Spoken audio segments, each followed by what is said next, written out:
pensará un exministro de Educación como Ricardo Cuenca? Bueno, se lo vamos a preguntar porque está aquí con nosotros en el programa. Ricardo, siempre bienvenido. ¿Cómo estás?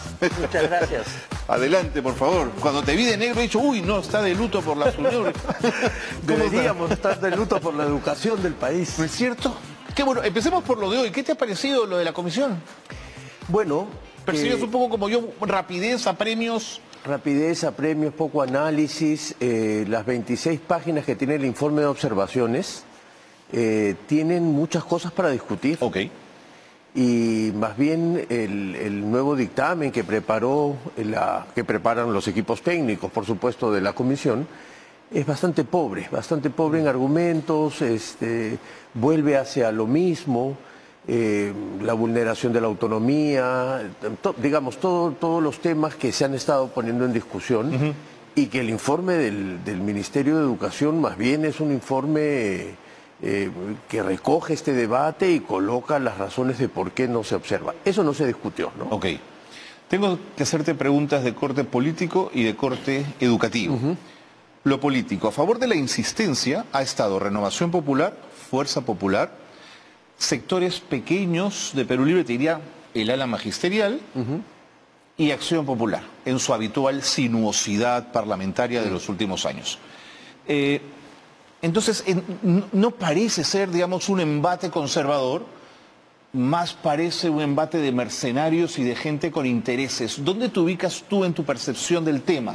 A ver, en dos cosas. Primero, que como lo dije desde el principio, aquí no hay ninguna, digamos, cercanía programática. No hay eso, clarísimo. No hay. Okay. Lo que hay son un conjunto de intereses, ¿no es cierto? Intereses que se juntan, y por eso es que perro, gato y pericote pueden estar... Claro, se explica la votación. Exacto, en esos términos, ¿no? Lo que no me explico ahora en esta votación es que los tres miembros del bloque magisterial, que son la bancada del presidente Castillo, hayan votado como han votado ahora, ¿no?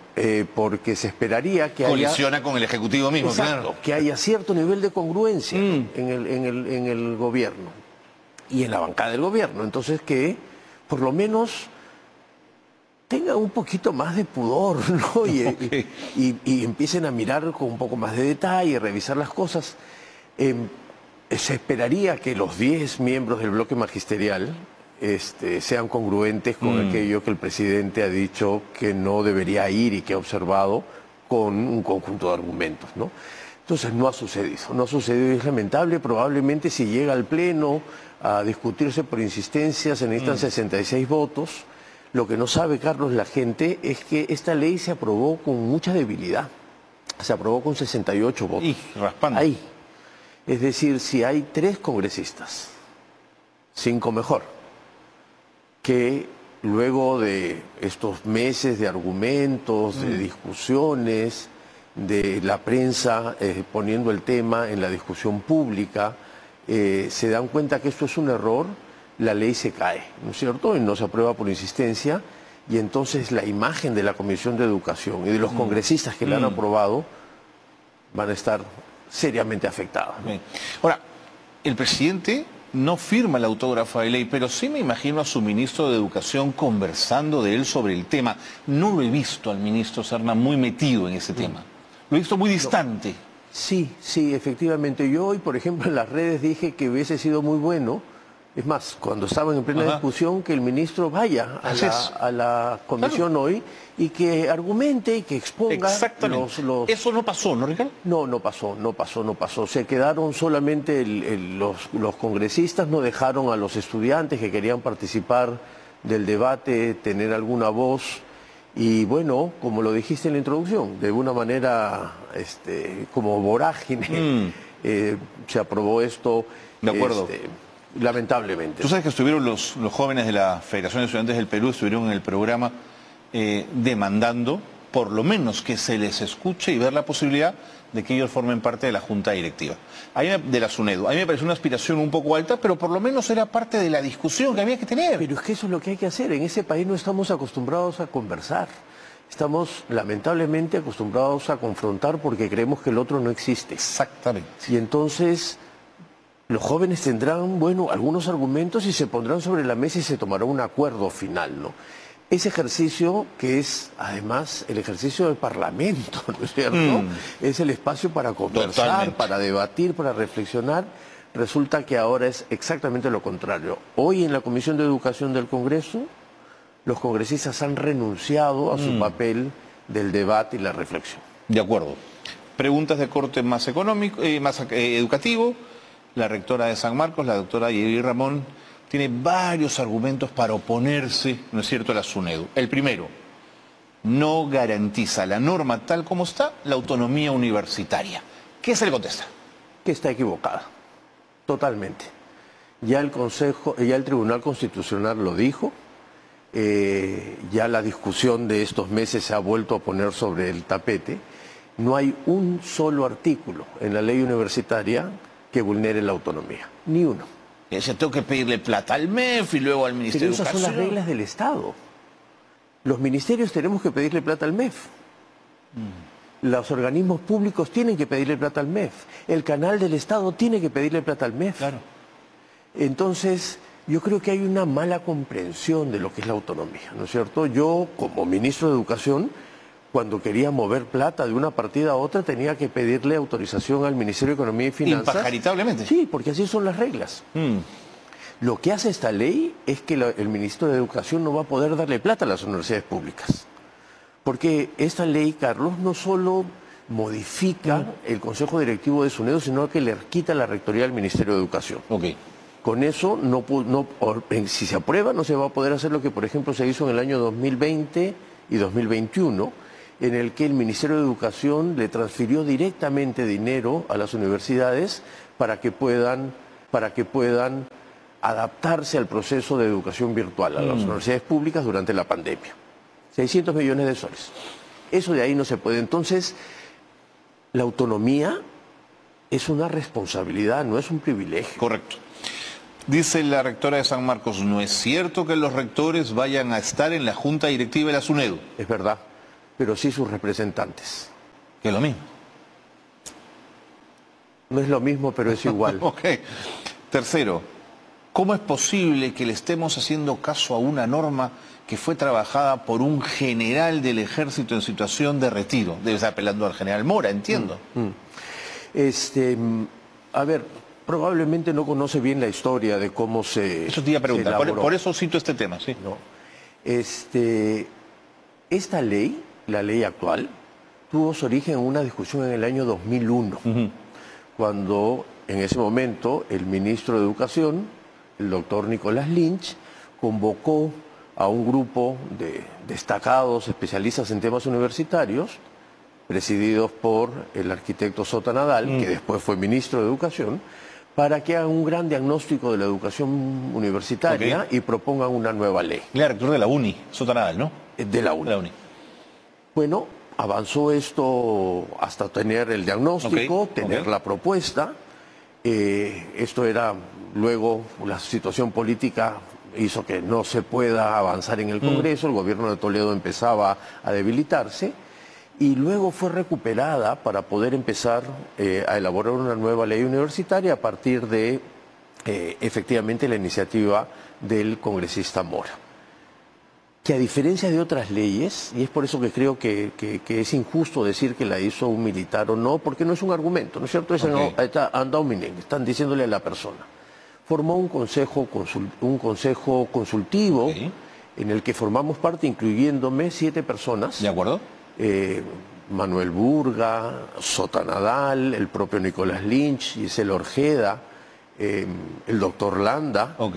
Gente de varios, ¿no? Sí, varias miradas. Varias miradas. Y alguien que espero que no se me esté escapando, el ex rector de la Católica, Salomón Lerner, y yo. Y cada uno de nosotros participaba con insumos para la discusión, se hizo una cantidad enorme de reuniones, tuvo una ley. Entonces fue un proceso que en el largo plazo, entendimiento, duró como 13 años. Y en el corto plazo duró como año y medio de discusiones, de foros, de presentaciones. Yo creo que nunca en mi vida había ido tantas veces al Congreso como los lunes a las sesiones de la Comisión de Educación. Vas más de una década de discusiones para llegar a esa norma, digamos. ¿No? Entonces, no es justo que se diga... Ok, una persona en particular. Exacto. Ok. Voy a usar de nuevo la palabra mercenarios, porque si sentimos que hay la presencia de intereses de empresarios de la educación, de empresarios mediocrones que quieren una educación de muy mala calidad, a muy bajo costo, ¿no es cierto? Me pregunto por qué no podemos como sociedad contener a estos grupos que presionan. ¿Por qué la informalidad va carcomiendo los espacios y nos deja en debilidad, Ricardo?